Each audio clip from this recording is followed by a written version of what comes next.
Hi, folks, and welcome to another Sunday morning Samoflange. I'm Matt. I'm Benjamin, your narrator. And this is still Live, Die, Repeat. We're still Live, Die, and Repeat. I know this is week 3, and you're probably... I don't know if you're enjoying this or not. We are having the best time. I know. We're going to do top 5 lists. Don't worry. I know. We've got some good ideas. We've been laughing. The good thing is that we've gotten some good ideas for top 5s from this book. Yes, we have. And this has been great. If you have been tuning in, week 1... We made so many 1, 2, 3, 4, 5, 6, 7. We made 7 decisions before our story ended, and then we did last week. The mystery I of the made secret 2. Room. You made 2 and died. Did. And then I made died 3. Horribly. I made 3 choices and rocked the cash box. And you straight up won. And then you made 1 decision, the opposite decision, but it led you to a strict dead end, and basically every other character dead but you. So you were like Bruce Campbell in the alternate take. I was about to say the alternate take of Bruce Campbell in the Armageddon. Army of Darkness. There you go. Where you get to rule the castle, I was the alternate take. You got to rule the world with the girl. We both agreed that the past has been done. We've conquered the past. You can't get a better ending than that. I don't know, man. I think so. Pretty good. But the future still needs to be decided. Because you found Great Aunt Celia. And ruled the kingdom as Merlin. And found out why she gave me the boxes, too. I found out everything. You're right. We found out about the whole It's been total motivation. It's total full circle there for me. Now I'm living a great life. It can only get worse. So now we're going back to the land of never.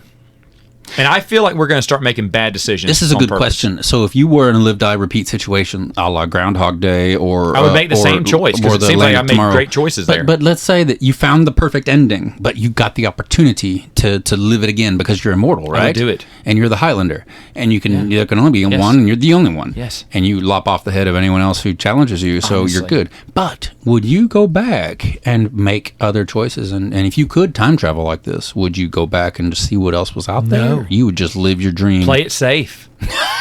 Play it safe. I'm living as a king, by the way. I'm living as the most influential person. But you're immortal, so what difference does it make? You're afraid you're going to meet another Highlander in the future? Oh, there's many ways to spend that cash, baby. Oh, that's a good All right, point. so anyway, so let's go do. This is the book version of the board game Time Stories, folks. We just haven't had the same thing happen over again. Which we are so excited to play more of Time Stories. Yes, we do need to play more Time Stories. Yes. Okay, we will. We will be playing Time Stories. I'm so pumped about that. All right, so we're going back to the Never.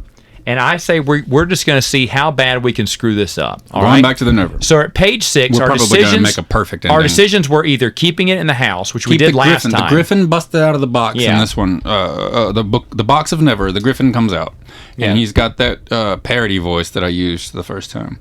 And if you take the Griffin home with you, turn to page 100. If you leave him here, turn to page 13. We're taking that. Taking it home. Oh, that's right, with our angry mom, who's like, you should have called first before you bring your Griffin home. Dinner.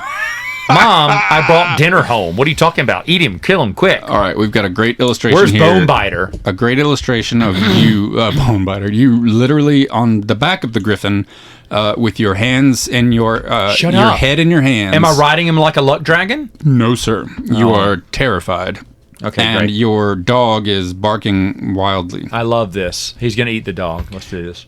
I know a place where you can stay, you tell the Griffin. There aren't any crocodiles there, but I'm sure we can find you some food. Sure, good, says the Griffin. Let's go. The two of you exit through the back door to make sure no one sees you. Of course, the back door is the safest way in broad daylight. This is making sense. Because it's a Griffin. Is it far? The Griffin asks.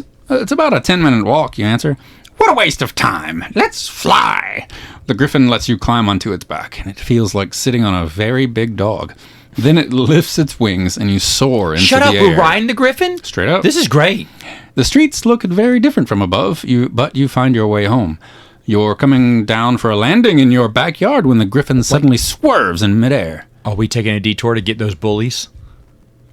Scare them? Have them jump into the dumpster? Oh my God. And he had many other adventures. The Griffin suddenly swerves in midair. Dinner! It cries. You look down with horror, and the Griffin is diving straight for your next-door neighbor's dog. I'm not in too much horror. You can't let it eat someone's pet, you tell yourself. How can you make the Griffin stop? If you shout at the Griffin to stop, turn to page 110. If you try to pull out of its dive by the neck, turn to page 42. Ooh. Give me those choices again. Yes, sir. This is on page 100. This is page 1. Oh, wait, it's page 100. If you shout to the griffin to stop, turn to page 110. If you try to pull out of its dive by the neck, turn to page 42. Okay, this is our decision because I don't feel like we have any real clue here. I say we say stop. You think so? Pulling him by the neck, we can't because we're weak sauce. We could even hold the little boy back. You're right. So let's do it. So let's make the decision to say stop. That's true because he was a wimp. He couldn't even stop the little boy. From this guy's wimpy. No, you shout into the griffin's ear. Leave the dog alone. Oh, the griffin swerves out of its dive. Nicely done. Friend of yours? Not exactly. But we could get into a lot of trouble if you ate it. The griffin lands in your backyard between the garage and some bushes. It ruffles its feathers. Just when I thought I was going to get in some decent hunting. So we stopped him. You did. Yep. You can see trouble coming. You can't hunt around here, you explain carefully. There's no hunting allowed anywhere where there are houses or people or pets. I'll bring you some food. You stay on that nice platform there. You point to the top of the garage. And there's my window. If you need anything in the night, just fly up here and knock with your beak. But don't bother anyone else in the house. I understand, the griffin nods. But it seems that it didn't. About an hour later, you hear your mother squawking, "My chicken! What on earth happened to my chicken?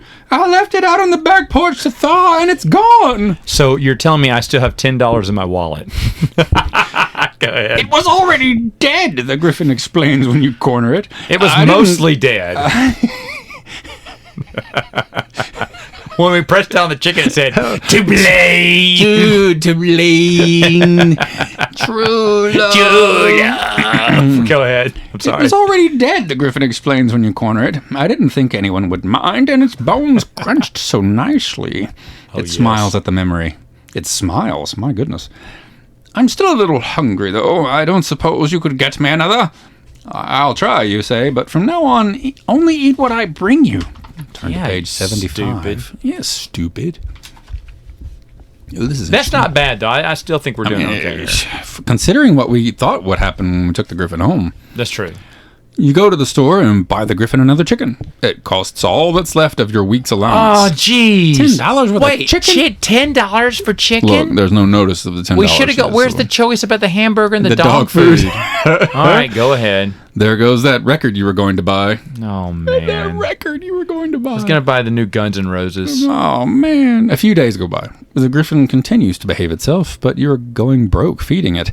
You do get to go for fantastic rides on its back at night when no one else can see. Worth it. That's pretty cool. Worth it. Totally worth it. I'd spend all of my allowance money for that. That's worth the $10. Never mind. But you've got to come up with a way to make lots of money. Fast. Well, cue every movie of the 80s right there. There's the plot. How do we make money fast? We got to feed this griffin. I gotta feed this griffin. How many times did I say that in my childhood? I'm telling you about a nickel. None of the usual jobs kids can do, like delivering papers or mowing lawns, because newspapers aren't going to exist for very much longer, will make you enough cash. You look in the paper. There's an article on a missing dog, a valuable prize Shih Tzu that may have been stolen. The reward for its return is $10,000. What? A nice piece of change. Who owns this? Paris Hilton's dad? This is 86, bro. I know. That's why it's your dad. Own the chain of hotels. But what? Super rich. Okay. And this would be the Trumps, I guess, in the 80s. Like I guess so. But Depends. What chance do you have of finding the dog when the police have failed? Then a notice on the want ad catches your eye. And there's a little box enclosed here. Speedy messenger service. Overnight express, our specialty. Messengers wanted. Must have own transportation. We got that. Brilliant. This is great. Now that's more like it, you think. You certainly have transportation. Yeah. You decide to try getting a job with a speedy messenger service on page 68. Okay. The Griffin is faster than a Nimbus 2000 anyway. Oh, man, we got another illustration here. That's great. Okay, so there's a kid in a trench coat, like straight up. You know how when kids like stand on top of each other's shoulders to look like a big person? Yes. That's what's happening here. And you've got I love sunglasses this. on. And you're Little Rascals. Yes, it's Little Rascals. You're in the Acme Inc. Hiring manager. And there's this fat, slob, bald guy with a cigar in his mouth. This is in great. like this disgusting, trashy office building. And he's got like ashes and an ashtray all over his desk. And he's literally falling out of his chair. He's so plump. Got it. And there's trash everywhere. This is great. You know the messenger service isn't going to want to hire some kid. So you put on a pair of sunglasses and your mom's old trench coat. And you go down to their office. This fools adults easily. Clearly. Everyone knows. All you need is sunglasses That's all and you need. trench coat. Yeah. You're good. A bald man chomping on a big cigar says, "Yeah, what do you want?" If it worked for Ferris Bueller, it worked for me. You try to make your voice sound deep. I want to be... do you have a kiss for Daddy? I want to be a speedy messenger. I've got transportation. Okay, we pay by the job. I've got one right now. This package needs to be in Hooterville by 7 o'clock tomorrow morning. It's a rush job, so we'll pay you extra. You think you can do it? Great! Money coming in already. There's only one problem. You haven't asked the Griffin how it feels about carrying packages. This one's not small, and it weighs a good 10 pounds. You could tell the boss that you can't start work right away, but you need that money pretty badly. If you say you will deliver the package now, turn to page 23. So we're on page 68. Oh, page 68. If you say you'll deliver the package now, turn to page 23. If you go home first and ask the Griffin if it's willing to work for speedy messenger service, turn to page 17. All right, so I'm Han Solo. Should we ask people in the comments? I got a Griffin as Chewbacca, and then I'm working for this Jabba the Hutt guy. Yeah, you're literally living the smuggler's life. Little Rascal smuggler's life. And usually I would just go ahead and make, because I'm used to making these decisions. I bossed that boy around back in the day. However, we're starting to learn from this book that being bossy is getting what you want, getting you what you want. However, someone that boy doesn't. Here's your illustration if you need any help. No, that's fine. Okay. That boy doesn't. That little boy from the past, he doesn't rip your arms out when he loses. So I'm gonna have to ask the Griffin. I'm gonna have to ask the Griffin. I fear the Griffin. Yeah, well, that's because little boys don't rip your arms out of their socket when they lose. Exactly. Yep. So I'm going to ask the Griffin politely. Let's go. Griffins are known to do that. What do you think? This is a joint decision, by the way. Ooh, I think we have to deliver the package now. You think so? Yeah, I think we just need to say we can do that. It's 10 pounds. Do it. What the Griffin care? Like Go. He's carrying around a 10-year-old boy. That's the call. Let's do it. All right, that's page 68. I'm turning to page 23. Go. We're doing it. No problem, you tell the boss. Let's see here. You take the package home to the Griffin. Look, you tell it, I've got this important parcel to deliver. If we get it there on time, you can eat crunchy chickens for a week. Crunchy? That's right. The Griffin complains about the extra weight, but after dark, it lifts off anyway with you and the package in your backpack. Oh, good you call. have a map and a flashlight to get you to Hooterville. Hooterville. Wow. That's what I'm talking about. All right. Hooterville. It's much easier to read maps from the air with the land spread out below you. There we go. We're giving them Google crunchy Maps. chicken wings. We didn't have Google Maps or anything either. That's right. We don't need it. We got a magical Griffin. You're following a river that gleams in the moonlight like a love silver road. Oh. The beat of the Griffin's wings makes the air... the beat of the Griffin's wings in the air makes it hard to hear, but you lean forward and shout into its ear, "Turn right at that reservoir." What? The Griffin turns its head to hear you better. The sudden movement makes you drop the flashlight. Exactly. Although you can see the map by the moonlight, it's harder to read. You're halfway to Hooterville, and you still have to deliver the package, get back home, and get some sleep before school tomorrow. You can't afford to waste time, but you also can't afford to get lost. If you ask the Griffin to land so that you can read the map by the light of a street lamp... what was the Luck Dragon's name? Falcor. Go about Falcor! Falcor, go! Yeah. That's straight up. And imagine if you used Falcor to deliver packages for a living, like afterward. And he went on many other adventures for FedEx. Audience! Okay, go. If you push on to Hooterville by the moonlight, turn to page 117. Shoot, I'm sorry. I was playing the music and I was not listening to that choice. I apologize. It's exciting stuff. We're on page 23. This is a decision we need to make. Page 23, okay. And what's our decisions here? So we have to ask Falcor to stop so that we can read the map because we're a little bit lost. We're halfway Okay. there. And can we stop and read by the light of the street lamp or what? Or push on because we have to get there. And by moonlight, turn to page 117. But I feel like we're just going to get more lost. I feel we're going to get more lost unless we stop. All right, so we're stopping. So we're stopping. Okay. Mother fuzz bucket. That's okay. You've got to land, you tell the Griffin, near that billboard where the lights are. It's on a lonely stretch of highway, so it should be a good place to come down. Too late. You see the highway patrol car hiding behind the billboard. Doggone it. Back to the Future style. Waiting to catch speeders. The patrolman looks like a little toy doll, but the Griffin looks like a dangerous monster. The officer lifts his gun and shoots. Shut up. Straight up. It's like Texas. Wait, Tex Steven Highway Spielberg Patrol. didn't change those guns to flashlights? Yeah. Holy cow. Let's not do that. So E.T., I love you. Even though the Griffin who shot, and not you, you will never survive the crash to the ground. We straight die. we straight up died. And Okay. there's a full-on illustration So- of a shot and dead and This bleeding is- Griffin with us falling to our death. This is plummeting incredible because to our death. we've done two different That's Look at this whoa. death scene, man. Dang, that's scary. I think it was the grotesqueness Okay. of these that I loved too as a kid. All right, we've lived different lives here. We are lived dying. This is great. I say. So we go back to page 6. We had kept him in the house. What a we kept crappy him way in the, to die, too. It's a crappy we way had to a die. magical Griffin, and we ended up delivering. We worked for FedEx. So here's what I Griffin want you to know. Service. We're going to stay in We the got land shot by Yeah. like an overzealous Southern patrol car. We're all right, man. so here's Some the deal. redneck with a power trip and a badge. Yeah, so here's the deal. We're going to stay in the land of Sorry, never here. I'm still going with What that. do you want to do? Some of those that the Do you- workforces are the same that burn crosses. I'm sorry. Do you That's want? who shot us I down. just listened. I'm trying I to get over just this. listened to that album this week. That is such a hilarious. good You song. mentioned Rage Against the Machine. Right. That is a great album. Anyway, I did. True story. Besides Bulls on Parade, don't listen to any other album.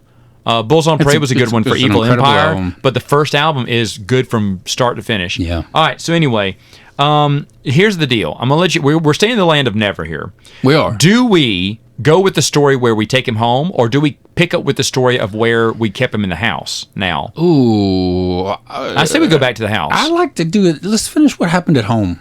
Home? I want to stick with what that. Okay. What that. So it All right. doesn't get too divergent. All right, let's go all the way back, though. To home. never? 100. No, to home. Oh, to home. Okay. We take him home. Page 100. Yeah, page 100. We had our first decision after we took him home. Okay. So this is if you shout the Griffin to stop, or if you try to pull him by the neck. You know what? We're pulling him by the neck. I feel like we did that, and No, we didn't. with success. No, we That's told him right. to stop. We screwed up. So we're gonna screw you're up right, here. you're I right, think you're we can't right. stop him. 42. But I want to see. Oh, this is a short death scene Let's too. I love it. Okay, Let's do okay. it. Let's do it. It's straight up at the end, right? You can't miss it. Go. You throw your arms around the Griffin's neck and pull, but it isn't the same as pulling the reins on a horse. Right. Okay. Artax. The Griffin flings its head up to shake off your arms. You hold on fiercely, but the Griffin continues its dive. There is an ear-splitting squeal as the Griffin's talons grip the dog. I love Without this. stopping, it swoops back up into the air. Just what I like, the Griffin remarks happily. A little mid-air snack. You feel really sick. Too bad Griffins don't Wait. come with air sick bags. Is it the Shih Tzu? No, it isn't. Okay. But that's it. That's it? You straight up throw Wait, up. so just the dog You dies? throw up and the dog dies and you die. And at the end. I think that's a win-win. Maybe you, All right, maybe you we'll split threw that. up and you fell off and died. Let's, all right. let's assume. No. We didn't die, but a dog got eaten, and that's Yeah. not really a Dog bad got thing in eaten my and book. you All right, lost your lunch. So we're going back to page 68 now, All right. because obviously we made the right choice. Now we're making the choice of, do we ask If the you Griffin? say to deliver the package now, then turn to page 23. If you ask the Griffin to work for the service, turn to page 17. Now we're going to ask the Griffin. On page 17, you tell the boss, "Sorry, I'm busy tonight. I'll come back tomorrow and see if you've got anything for me then." "Sure thing," says the boss. But as you go, he says, "Say, aren't you a little short to drive a car?" Aren't you short for a stormtrooper? Thank you. Yes. I was waiting for it.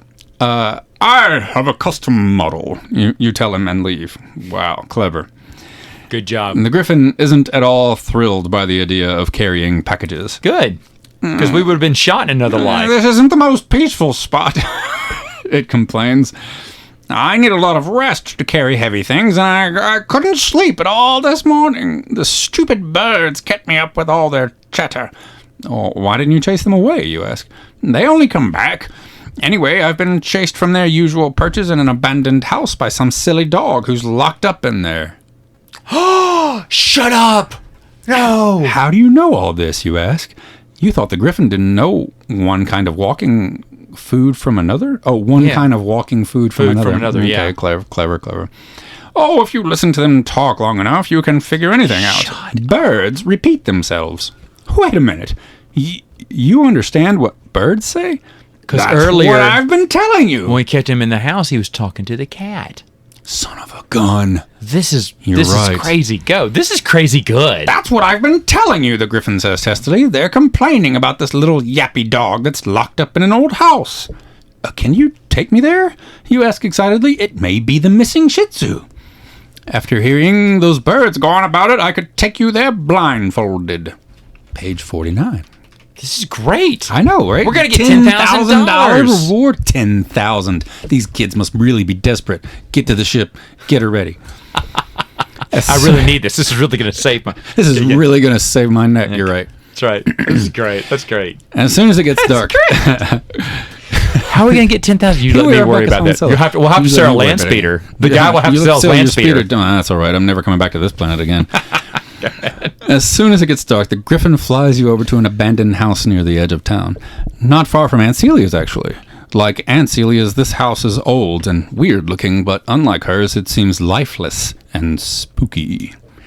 You put your ear against the cracked window. You can hear barking, all right.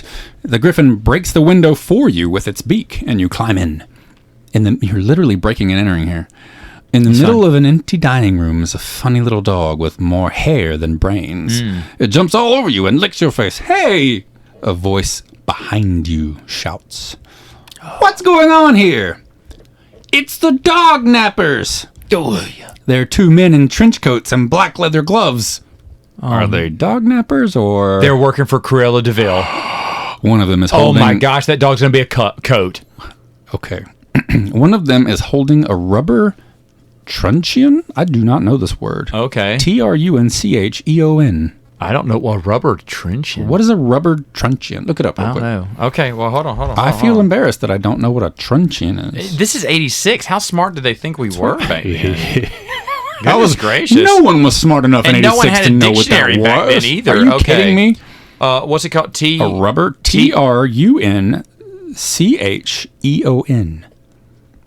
He raises it. A short stick carried by a police officer. Oh, so it's a nightstick, basically. Nightstick. Okay, Why didn't they just say nightstick? That's a good question. Oh, French class. I get it. Did I pronounce it correctly? Is it Truncheon? Yeah, I guess so. He raises... I'm sorry. I just... If you can find it. Okay. No, that's fine. He raises it threateningly Nightstick. at you. Oh, there is no choice here. Turn to page 54. Oh, jeez. Ooh, we got an awesome illustration, though. All right. Oh, okay. I got the two robbers with the nightstick, and they're terrified of the Griffin that's barking at them, and you're holding the Heck dog. Yeah. And you're in like this old abandoned house. Who are these two pedophiles hanging out in this old house with trench coats on? Okay. On your other side, the Griffin lifts its wings and clacks its beak angrily. Yeah, the dog nappers yell. A monster! They run out the door and keep on running. Monsters indeed, the Griffin says with a sniff. You bring the dog to the police and claim the reward. Shut up. We get the money? Just like that. Your picture is in the paper, and all sorts of people who think you wanted a dog of your own keep sending you puppies. What the heck? And so we feed them to the Griffin. Oh no, it drives your mother crazy, and you have to send them all back. Okay. The Griffin wants you to keep them, but you know why. Yeah. Meanwhile, free food. You are one rich kid. Yes. $10,000 buys a lot of food for that Griffin. I'd buy that for and $1. Even when your parents make you put a large pot of it aside for college, there's plenty left over for chicken and record albums. That is awesome. The end. That is a win. What a cool ending. Check it out. You get to bring home a Griffin. That's a win. And have Falcor adventures. On one decision, we got all that. $10,000. We did it. And Now- you saved Now, the... I'm going to compare my ending from last week. My ending from last week is better. I'm the most influential, but I would... as present goes, But see- this is a great ending. But if you're in Got college paid for. medieval whatever, even though you learned how to wash your hands and Yeah, taught everybody... I'm dead before I meet all my you friends still again. don't have toilet paper. You don't have air conditioning. I You don't understand. have sliced bread. You don't have any of the good understand. stuff. You don't have I understand. computers or technology and anything right. good. No microphones to record podcasts with. I understand. If you're good with like No. living on winches and meat and hanging out in the past, then Maybe. Yeah. But anyway, either way, though, this is a good ending. This is a good ending. Okay, so all right, to the future, my friend. What is another good example? Like, I love the idea and the thought of people sitting around writing this book and like, okay, what would be a great ending Well, the for a thing is, kid though- in 10 years old? If he lives in the past, what's the best ending? This lady is writing If he's 6 in different the- endings. She's right. writing 60 happy endings to 3 different ones. I bet each one has different. I mean, we've gone on different adventures each time. You So realize you this. think this is the best ending of the present day? I'm willing to accept a happy ending and move on to the future because we need to resolve your death. We got time. Let's do it. Okay, Okay, so I'm ready. you go. Tell me where to go. You're going back to page 6. No. You made the wrong choice on Because 60 this last is time. normally where we would have to start ended. all over at the beginning of the book. 97. And we would have to read over Yeah, it. 97. Did you make a notation list like you have now when Yes. you were a kid? No. Because I didn't do it. I started No. over every time. You had to start over each time, and I was stupid. No, you weren't Should have done stupid. it. No, it's 97. great. It was more fun that way. 97. What's the choices? On 97, if we decide to help Woody get back to the future, turn to page 44. If you insist on taking her home with you now, like Biff Tannen, turn to page 7. And that's where you made your mistake. You think Take her so? home. I need to take her home. Go home, Jack. Run home. It was the wording, I think, that threw me. Okay, 'cause that's fine. I insist Go. on taking her home with Go. me now. No, the mom's there. It's okay. All right. We'll see. Want to go back in time? All right, let's go. Okay, so to the page- future. To the future. Page 7. All right, here we go. I'm going to have to work on returning you to the future, you tell Woody. Meanwhile, you'd better come home with me. Woody is very excited by everything she sees. Everything Read that is... sentence again. Woody is very excited by everything she sees. Well, there you heard it. Good night, And everybody. There's the ending, the perfect ending to to that version of the if we story. were at it, I'd end it right there. Oh, but boy. keep going. We got plenty of time. Right. Woody is very excited by everything she sees. The end. You know it. What's so things from the 80s haven't changed. Go. Here we go. Everything is historical to her. course. And this is great because everything's historical to us too, because Woody's Yes. from our time, right? Yes. Is that a real telephone booth over there? Oh, I would be the same way. Is that a real fire hydrant? Yep. She asks. If this is the 20th century, can we see the Beatles? That's funny. That's great. Well, they broke up. Already? Her face clouds. But then, uh-oh. Well, what date is this exactly? You tell her. Oh my Oh. gosh. And then I'm just in time to stop the North American wars. What? When has that happened? Hasn't happened yet. I don't know. Maybe Wait, it was- she's just in time. Maybe Oh, she- she did stop it. Maybe she did, or maybe Thank you. maybe she was looking at the latest political drama on CNN and thought Woody, it I'm was a glad war. you got excited over that. Oh boy. All right, go. Woody explains to you that tomorrow a minor government official named Lopez is due to be assassinated by a crazy fanatic for a whole set, and that's how World War I started, right? So for a whole set of weird, complicated reasons, this violent act will ultimately lead to a war that will reduce much of North America to a rubble. We've my got to gosh. save Lopez, Woody cries. So that's how World Save War the I cheerleader, started. save the world. Because somebody got assassinated and everyone save the cheerleader, save the world. That's Lopez is a cheerleader. I'm not going to try to be historical in this podcast because no This one is cares. great. When you get home, the two of you quickly check the newspaper. Sure enough, Lopez is due in town tomorrow to meet with the mayor. But he never will, Woody says. He gets shot right on the steps of City Hall. You know who this is? And we'll just have to stop him from going up those steps, you say. Who is it? This is Mario Lopez. We're saving AC Slater. Yes, he's got to go on with Saved by the Bell and stop Let's go. Jesse from getting high on those caffeine pills. We'll just have to stop him from going up those steps, you say, like a hero. Yeah. Woody isn't crazy about this idea. And risk getting shot ourselves? Anyway, what makes you think he'll listen to a couple of kids? The best thing to do is to stop the assassin. You forget. I learned all about him in school. His name's Arthur 20, and he'll be standing with his rifle in the window of the Belvedere, that old hotel right there in the street from City Hall. Straight up JFK style. Whoa. Yeah. You look at your new friend in disbelief. Stopping a man with a rifle sounds safe to you? Sure, because I know exactly what he's going to do, and all we have to do is stop him from firing that rifle. No problem, you say sarcastically. Woody ignores you. If you decide to stop the assassin, turn to page 94. If you'd rather try to keep Mario Lopez away from the steps of City Hall, turn to page 109. What page are you on? This is page 12. Okay, your choice. Do we have enough time for another We do. We're going. Excellent. We're going until we die here. If we try to stop this, she's convinced that there's not a third gunman and then grassy knoll. Maybe not. And I think that's a terrible idea. So I'm going to go with the JFK historical stuff. It's your word. Go for it. Stop the steps. I want to meet Mario Lopez. Maybe Zach Morris ahead. will be there as well. Page 109. All right. Because no one gets shot on the steps of City Hall. Stopping the assassin... No, shut up. Stopping the assassin sounds too risky, you tell Woody. I'd rather just try to keep Lopez out of trouble. It shouldn't be that hard if we just stay away from the steps ourselves. All that night and into the next day, you make your plans. Lopez is staying at a fancy hotel across town. He'll drive from there to City Hall, where he's due to be shot on the steps at 3:52 p.m. You decide the best thing to do is to stop Lopez. You know what else I'm glad to make this choice for? Because what kid remembers that many historical facts about an assassination attempt? Like, I'm not going to trust some kid's knowledge. No. I don't care how from the future you are. Yeah. So here I am justifying myself. You decide that the best thing to do is to stop Lopez before he leaves the hotel and warn him of the danger he is in. You get to the hotel not a moment too soon. Lopez is just about to get into his car. "Excuse me," you call. "Mr. Lopez, could we please have your autograph?" He looks surprised, but pleased. As he reaches for your pen, you whisper, "Whatever you do, don't go up the steps of City Hall. Use the back entrance or something. Your life is in terrible danger. If you build it, it will come. The peace of the entire world is at stake," Woody adds urgently. Look, kids," Lopez says angrily. "Don't waste my time. Go play secret agent somewhere else." He gets into the car and slams the door.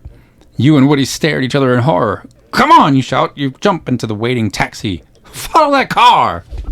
Dick Tracy style. Follow that car. Yep. Turn to page 113. This is great. Oh, man. Oh, son of a... You're dead. You get to City Hall just as Lopez pulls up. It's 3:50. There's not a moment to lose. You and Woody run down the sidewalk and tackle Lopez before he can reach the steps. He falls down right on top of you, using language your mother would not approve of.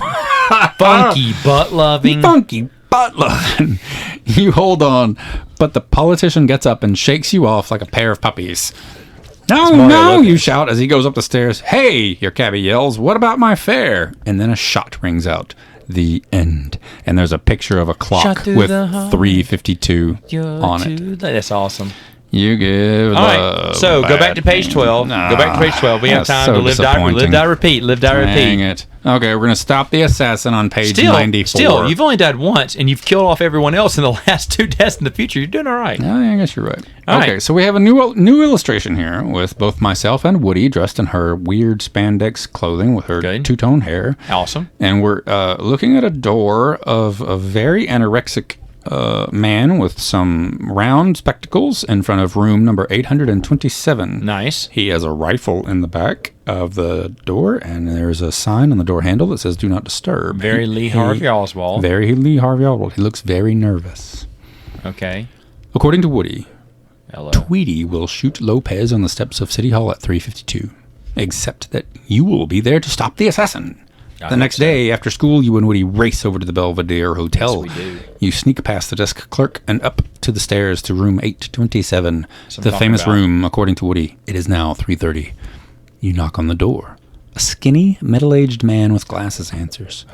Woody stiffens at your side when she recognizes him. What was that again?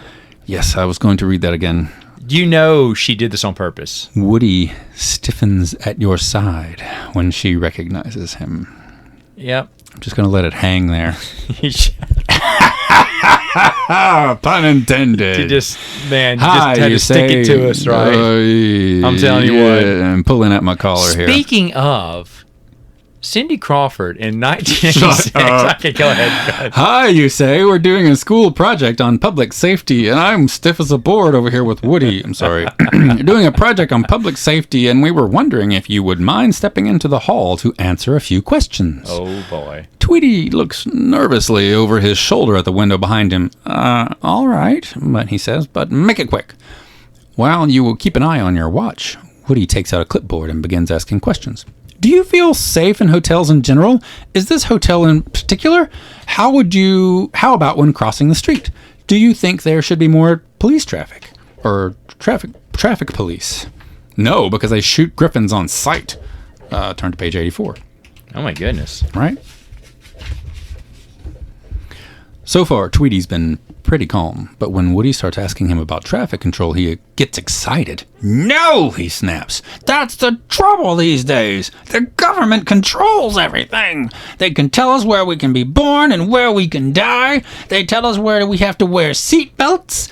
You look at your watch. You look at your watch. It's 3:50, and Tweety shows no sign of stopping. I can put on... What is this? I can't put saccharin in my coffee. I can't buy Cuban cigars. I even have to register my bicycle. This guy's a straight up like fanatic libertarian. And now they want to put a highway right through the park where I won the all school frisbee championship in 1965. What the heck? Well, this guy live in like the All Valley tournament. 1985? He said a date. 65. Oh, 60. Oh, never mind. Yeah. Wait a minute. When did Kennedy got shot? November. Well, I don't know. It was doesn't matter. It doesn't matter. Yeah, that's not Kennedy. Who cares about that guy? Right. Your watch says 3:52, and Tweety is still ranting, and Lopez is safe. You turn to Woody to show her the time, but Woody is looking very, very strange. You can see right through her. What? She's disappearing. Back to the Future. Was this written before Back to the Future? Oh my gosh. When did Back to the Future come out? I have no idea. 1985? Yeah. And this was written in 86? Shut up. Oh, shoot. She's disappearing. Shut up. She is. This was written in December of 86. Didn't Back to the Future come out in 1985? It was 85. Oh, my gosh. Wow. Turn to page 80. Wow. That's fantastic. That is great. Even though Woody has become transparent, Arthur Tweedy does not stop talking. He sure is a fanatic, you tell yourself. He's going on about income taxes when you notice a strange glow in the hall next to you. It solidifies into your great Aunt Celia. Hello, she says. I couldn't help noticing that you were playing around with this course of history. Woody looks surprised to see her, but Tweety doesn't seem to notice.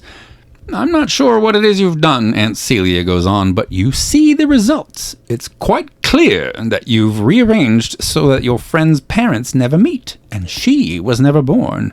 She's fading out of existence now. Oh, well, we're all young, and we all make mistakes. Aunt Celia, you say, can't you save her?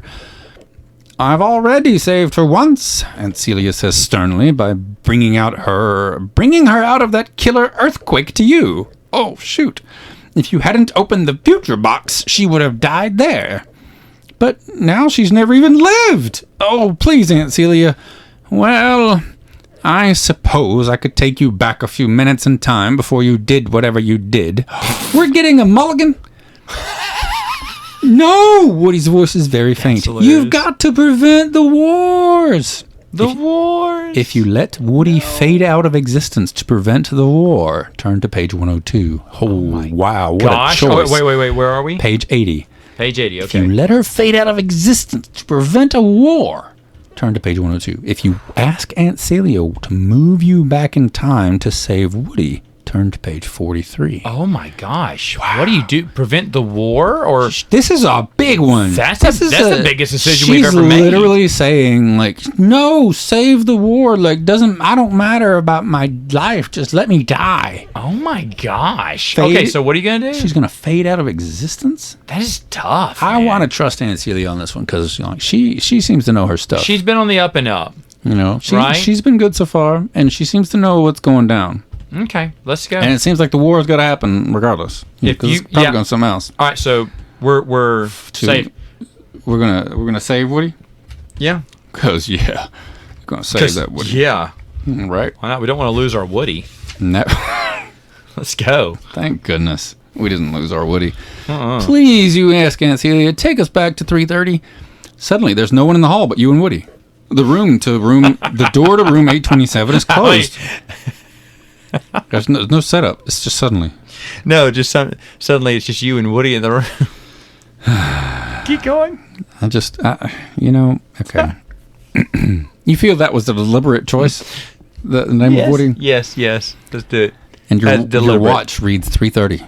Okay. You and Woody stand silent. You and Woody stand silently outside the door until 3:52. You know it. Silently. When you hear a shot ring out, and then you turn to leave the hotel. Thanks, Woody says. I guess. It's okay, you tell her. You are worth it. And there are other ways to change the world. The end. What? Yeah, bruh. We just ended the world? That's what it says. We just let the war happen, and Woody and I run off. You get to Imposterous. You get to have your Woody and run off into the sunset with it. And there's a war going on meanwhile. That's a hard And you're ending. just alone in your room with a hard ending. Dang. That's terrible. Oh, well. All right. That's it. Well, should we let her fade into existence real quick? No, go ahead. Yeah, we have one more. Let's do it. Let's try. I can't believe she fade out of existence on page 102. So we go back to page 80. Yep. Okay. Well, here we go. Here's what we do. You look at Woody for the last time. It just keeps getting better. This is a bad ending. Go back. Go back. I was not done with this one. Goodbye. You're a hero, you tell her. I won't forget you. The clipboard she was holding, falls to the floor, and she is gone. I know. What about that tax on beer? Author 20 is saying. Beer is necessary to human life. Oh, shut up, you mutter. Go find another Frisbee game. Oh, dang, this is that bossy kid coming out again. Ooh. He doesn't realize that soon he is only talking to an empty hall. Great Aunt Celia is walking you down the street. I know how you feel, she says. I got tired of this world too, and I decided to use my magic to travel to other worlds and other times. I didn't just leave you with boxes. I left you my whole house and all of the magic in it. Someday, if you work hard, you'll know enough magic to be able to follow me. You've already learned the first and hardest lesson. Power is dangerous. Power. You must use it carefully. Then she gives you a quick hug, murmuring, good luck. And with that, she is gone. Without thinking, you wander back to Aunt Celia's house. Once again, you enter the secret room under the stairs. The box marked Future lies open, empty on the floor. Past and Never sit closed and mysterious on the table. What would have happened if you would have opened one of them instead? Do you really want to find out? The end. What? It's straight up encouraging you to go back and start over. So the future seems to be was bad all around. I don't think we did every choice, but it's a no-win situation. Yeah, it seemed like a no-win. Like unless you count walking off and with your Woody and the war going on. I'm that's telling not really you. the best ending in the world there, but Future. And honestly, that was my first guess when we first started this podcast about this book like 2 episodes ago. I thought, I want to go to the future if I'm a kid. And I think I would have screwed it up. Big time. That's nothing but about you and your Woody. Oh my goodness. It's the Kobayashi Maru situation. It is the Kobayashi Maru. It is. What do you do? There's no where you do not. Well, you got to cheat the system. We got to rewrite the book. Got to rewrite the book. Okay, so quite literally we can. I think we've done the best we could in the future. I guess that we're going to have to accept that. We have to accept that there was just no super happy ending, but we did the right thing according to our aunt, and now we can go back and start over again. Yeah. Though we probably would have been better just not opening the dang future box in the first place. Seems that way. Oh man, that's a heartbreaking way to end. All right. Ouch. Well, hey, there you go, folks. You know what? It still was a great Saturday morning to me. It's always a good Saturday morning. And you know what, folks? We'll see you next time. On Saturday. Morning. Samoflange. Yeah! Getting eaten by a griffin.